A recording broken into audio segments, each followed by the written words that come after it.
নমস্কার বন্ধুরা, কেমন আছেন সবাই? ঈশ্বরের কাছে সকলের মঙ্গল কামনা করে আরেকটি নতুন ব্লগ নিয়ে চলে এলাম। আজ তো দেখেই বুঝতে পারছেন ফুচকা তৈরি করব। তো এই কাপটা নিয়েছি, তো এই কাপের 1 কাপ সুজি আগে ভিজিয়ে রাখবো। তো এই সুজিটা আধ ঘন্টা মতো ভিজাতে হবে। তো তারপরে ওই কাপেরই 1 কাপ আটা নিয়ে নিলাম। তারপরে ওই কাপেরই হাফ কাপ চালের গুঁড়ো নেব। তো আর একটু একটু নুন নেব, আর 1 চিমটে খাওয়ার সোডা দিয়ে ওটাকে ভালো করে মিক্সড করে রাখলাম। তো এরপরে ওই ফুচকার মশলাটা বানিয়ে নেব। মশলাটা আমি সেরকম কিছুই করব না, শুধু শুকনো লঙ্কা আর একটু গোটা জিরে ভেজে নেব। তো দিয়ে দিলাম, ওটা একটু ভেজে মশলাটা তৈরি করে রেখে দেবো। এটাতে অনেক কিছুই দেওয়া যায়, ধনে, তারপরে একটু মৌরি, এইসব দেয়। আমি আর কিছুই করিনি। তো তারপরে ওই সুজিটাকে জল ঝরিয়ে নিয়ে এসে এই মানে আটা আর চালের গুঁড়োর সাথে মিশিয়ে ভালো করে মিশিয়ে দেবো। তবে প্রথমে জল দেব না। তো ওই সুজিটাকে দিয়ে আগে ভালো করে মেখে নেব ওইটা। তো এই যে দেখুন, এইভাবে মাখছি। তারপরে যদি যেইটুকু জল লাগবে সেটুকু নিতে হবে। আটাটা কিন্তু খুব বেশি নরম হবে না। তো ছেলে বেশ কয়েকদিন ধরে হচ্ছে বায়না করছিল, কিন্তু এত গরম, এসব করতে তো অনেকটাই সময় লাগে। তো সেই কারণে ওকে ভুলিয়ে ভালিয়ে রেখেছিলাম যে বাবু, আর হচ্ছে আমি পরে একটু বৃষ্টি বৃষ্টি হোক, তারপরে তোমাকে ফুচকা করে খাওয়াবো। তো ওকে এর আগে হচ্ছে ফুচকা তৈরি করে বাড়িতে করে খাইয়েছিলাম। তো ওর খুব ভালো লেগেছিলো। তারপরে যেগুলো ফুলেনি সেইগুলো ছিল 1 মাস ধরেও ওই সেই যেগুলো ফোলেনি আর কি, যেগুলো আমরা মানে পাপড়ি চাট এইসব করে খাই বা চুরমুর করে খাই, সেইগুলো হচ্ছে ছিল একদম সুন্দর ছিল, একদম কোনো রকম গন্ধও হয়নি আর মচমচেই ছিল। তো ও সেইগুলোই একটা একটা করে শুধু মুখে খেত, আর প্রত্যেক দিন বলতো মা ফুচকা খাবো। এবারে আমাদের বাড়ির সামনে দিয়ে ফুচকা যায়, কিন্তু সে একটা কেমন গন্ধ করে বা একটু হয়, তো ওই জন্য খাই না। এবারে খেতে গেলে সেই টাউনের দিকে যেতে হয়, আর সত্যি কথা বলতে কি এই গরমে বেরোতেও ইচ্ছে করে না। আর এই যে গল্প করতে করতে শসা, গাজর, একটু ধনেপাতা এগুলো কেটে নিচ্ছি। তো আর ওইটা তো রেস্টে রাখাই আছে মাখানোটা। তো এগুলো আগে কেটে নেব, কেটে নিচ্ছিলাম। তো একদম লঙ্কা টঙ্কা সব একদম ঝুরু ঝুরু করে কেটে নিচ্ছিলাম। একা হাতে সব কিছু করতে হয়, তো তাই একটু সময়ও লাগে। তো এগুলো কাটাকাটির পরে আলুটা আগে মাখিয়ে নেব। তারপরে আজকে আমি যে তেঁতুলের জল করিনি, একটু অনেকটা রাত বলতে এখন প্রায় 8টা, সাড়ে 8টা।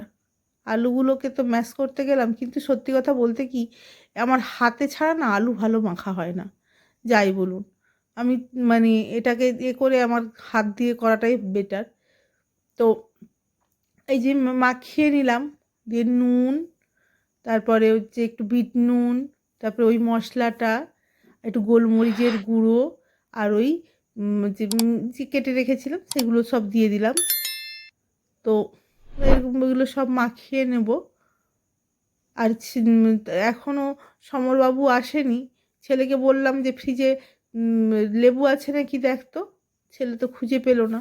দেখি ও ফোন করেছিল, ওই যে ছোলাটা দিতে, না ভুলে গিয়েছিলাম আবার, তারপরে ছোলাটার কথা মনে পড়লো মাখাতে মাখাতে।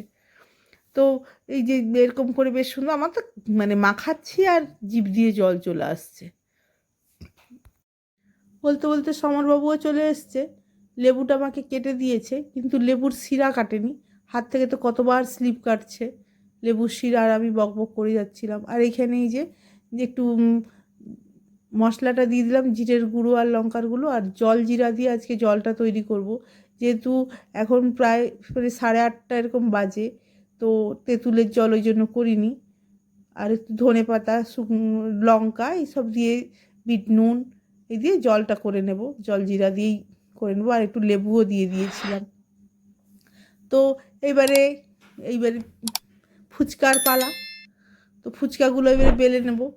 এটাকে ভালো করে মানে অনেকক্ষণ ধরে, প্রায় আমি আধ ঘন্টা ধরে এটাকে আমি এরকম করে থেসেছিলাম হাতে করে। কিন্তু জল দেওয়া যাবে না, এরকম পাতলা হবে, তারপরে আমি আমার এই যে গ্লাসটা দিয়ে আমি কেটে নিয়েছিলাম।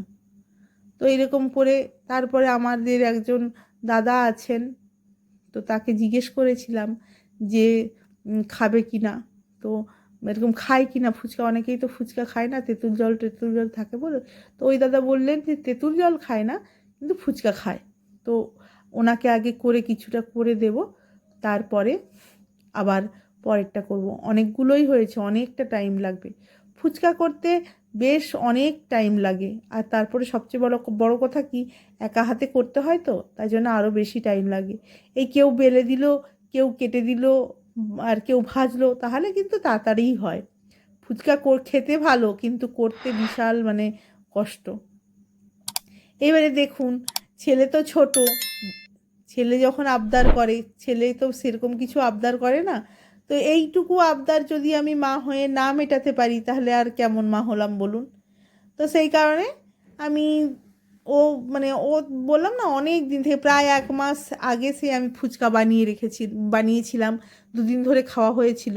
তারপরে যে কটা ওই যে ছিল সেগুলো ও একটা একটা করে খেত।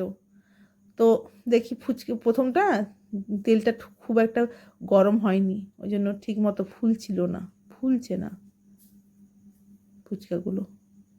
না, এটা একটা ফুলেছে।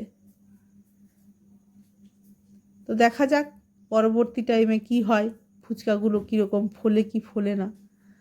তো এই যে চ্যাপটা ফুচকাগুলো, তো এগুলো তো এমনি খাওয়া হয়ে যাবে। বললাম গতবারে অনেকই এরকম হয়েছিল, তো সেগুলো রাজ একটা দুটো করে প্রত্যেক দিন শুধু মুখেই খেত না।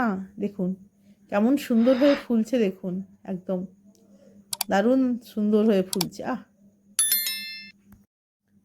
তো কিছুটা করে আমি তখন ক্যামেরা বন্ধ ছিল, তো কিছুটা করে আবার আমি ওই দাদাকে দিয়ে দিয়েছিলাম, আর রাজকে 5-6টা দিয়ে দিয়েছি।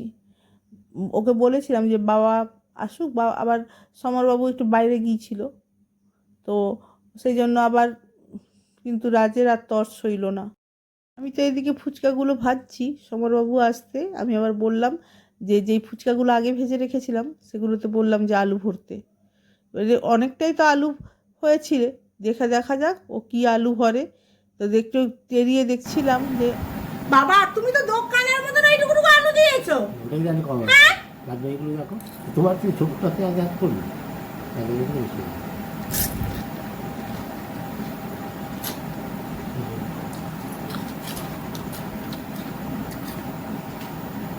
কেমন আছে? ভালো।